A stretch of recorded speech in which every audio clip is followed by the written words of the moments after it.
हरि ओं श्री गुरुभ्यो नमः। श्री सीतालक्ष्मण भरत शत्रुघ्न हनुमत्समेत श्रीरामचंद्र स्वामिने नमो नमः। श्रीमद् वाल्मीकि रामायणं सुन्दरकाण्डं षष्ठसर्ग। रावणगृहप्रवेशः। स निगामं विमानेशो विषण्णा कामरूपधृक् विचचारकपिर्लङ्गां लाघवेन समन्वितः आससाधातलक्ष्मीवान् राक्षसेन्द्रनिवेशनं प्राकारेणार्कवर्णेन भासुरेणाभिसंवृतं दीक्षितं राक्षसैर्भीमैः सिंहैरिव महद्वनं समीक्षमाणो भवनं चकाशे कविकुञ्चरः रूप्यकोपहितैश्चित्रैः तोरणैर्हेमभूषितैः विचित्राभिश्च पुच्छाभिः द्वारैश्च रुचिरैर्वृतं गजास्थितैर्महामात्रैः शूरैश्च विगतश्रमैः उपस्थितं संहारैः हयैर्सिन्दनयाभिः सिंहव्याघ्रतनुत्राणैः दन्तकाञ्चनराजदैः घोषवद्भिर्विचित्रैश्च सदा विचरितं रथैः बहुरत्नसमाकीर्णं पराध्यासनभाजनं महारथसमावासं महारथमहास्वनं दृश्यैश्च परमोदारैः तस्तैश्च मृगभक्षिभिः विविधैर्बहुसाहस्रैः परिपूर्णं समन्ततः विनीतैरन्दपालैश्च रक्षोभिश्च सुरक्षितं मुखाभिश्च वरस्त्रीभिः परिपूर्णं समन्ततः मुदितप्रमदारत्नं राक्षसेन्द्रनिवेशनं वराभरणसंहादैः समुद्रस्वननिस्वनं तद्राजगुणसम्पन्नं मुख्यैश्चागरुचन्दनैः महाजनैः समाकीर्णं सिंहैरिव महद्वनं भेरीमृदङ्गाभिरुदं शङ्खघोषनिनादितं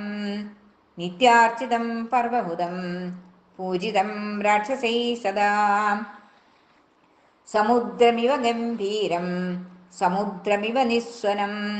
महात्मनो महद्भीष्मा महारत्नपरिच्छदं महारत्नसमाकीर्णं ददर्श स महाकविः विराजमानं वपुषा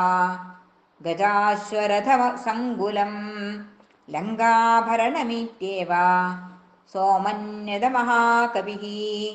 चचार हनुमांस्तत्र रावणस्य समीपतः गृहात् गृहं राक्षसानाम् उद्यानानि च वानरः वीक्षमाणो ह्यसन्त्रस्तः प्रसादांश्च चचारसः अवप्रीत्य महावेगः प्रहस्तस्य निवेशनं ततोऽन्यत् पुप्लवे भीष्म महापार्श्वस्य वीर्यवान् अथ मेघप्रतीकाशं कुम्भकर्णनिवेशनं विभीषणस्य च तथा पुप्लवे स महाकविः महोदरस्य गृहं विरूपाक्षस्य चैव हि विद्युज्जिह्वस्य भवनं विद्युन्मालेस्तदैव च वज्रदंशस्य च तथा पुप्लवे स महाकविः सुगस्य च महातेजाः सारणस्य च धीमतः तथा चेन्द्रचितो भीष्मा जगाम हरियूदपः जम्बुमाले सुमालेश्च जगाम हरिसत्तमः रश्मिकेतोश्च भवनं सूर्यशत्रोस्तदैव च वज्रकायश्च तथा पुप्लवे स महाकविः धूम्राक्षस्य च सम्पादेर्भवनं मरुदात्मजः विद्युद्ध्रुवस्य भीमस्य घनस्य विघनस्य च सुघनासस्य वक्रस्य षडस्य विघटस्य च ब्रह्मकर्मणस्य दंशस्य रोमशस्य च संशसः युद्धोन्मत्तस्य मत्तस्य द्वचग्रीवस्य नादिनः अधिकायस्य साक्षस्य विद्युज्जिह्वेन्द्रजिह्वयोः तथा अस्तिमुखस्यापि अगम्बनगृहं तथा कराळस्य पिचासस्य शोणितांशस्य चैव हि तथा देवान्तकस्यापि नरान्तकगृहं तथा कुम्भस्य च निकुम्भस्य जगामभवनं कपिः उग्रवक्त्रस्य घोरस्य घोररावस्य चैव हि क्रममाणाक्रमेणैव हनुमान् मारुतात्मजः तेषु तेषु महार्केषु भवनेषु महायशाः तेषां वृद्धिमतां वृद्धिं ददर्श स महाकविः सर्वेषां समधिक्रम्य भवनानि समन्ददः आससाधातलक्ष्मीवान् राक्षसेन्द्रनिवेशनं रावणस्योपशायिन्यो ददर्श हरिसत्तमः विचरन् हरिशार्दूलो राक्षसी विहृदेक्षणाः शूलमुद्गरहस्ताश्च शक्तितोमरधारिणीः ददर्श विविधान् गुल्मान् तस्य रक्षपदेर्गृहे राक्षसांश महाकायान् नानाप्रहरणोद्यतान् रक्तान् श्वेतान् सितांश्चैव हरीं चापि महाजवान् कुलीनान् रूपसम्पन्नान् गजान् परगजारुजान् निष्ठितान् गजशिक्षायाम् ऐरावतसमान्युधी निहेन्द्रन् परसैन्यानां गृहे तस्मिन् ददर्शसः शरदश्च यथा मेघान् स्रवदश्च यथा गिरीन् मेघस्त निदनिर्घोषान् दुर्धर्षान् समरे परैः सहस्रं वाजीनस्तत्र जाम्बूनदपरिष्कृतान् हेमजालपरिच्छिन्नाः तरुणादित्यसन्निभाः शिबिका विविधाकाराः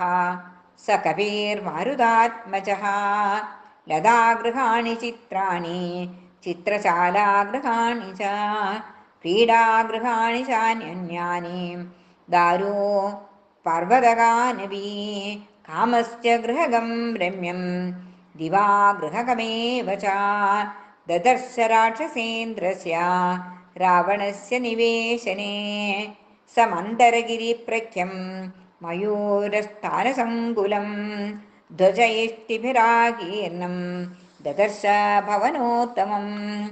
अनन्तरत्ननिप्रयं निधिजालं समन्ततः धीरनिष्ठितकर्मान्दं गृहं भूतपतेरिव अर्चिर्भिश्चापि रत्नानं तेजसा रावणस्य च विरराजात तद्भेष्मा रश्मिवानिव रश्मिभिः जाम्बूनदमयान्येव शयनान्यन्यासनानि च भाजनानि च शुभ्राणि ददर्श हरियूतपः मध्वासवकृतक्लेदं मणिभाजनसङ्कुलं मनोरममसम्भाधं कुबेरभवनं यथा नूपुराणं च घोषेण काञ्चीनां निनदेन च मृदङ्गतलघोषैश्च घोषवद्भिर्विनादिनं प्रासादसङ्घातयुधं श्रीरत्नशतसङ्कुलं सुव्यूढकक्ष्यं हनुमान् प्रविवेशमहागृहम् इति श्रीमद् रामायणे सुन्दरकाण्डे षष्ठसर्गः हरे राम राम राम हरे हरे हरे कृष्ण कृष्ण कृष्ण हरे हरे ओम श्रीकृष्ण परब्रह्मणे नमः सर्वं श्रीकृष्णार्पणमस्तु।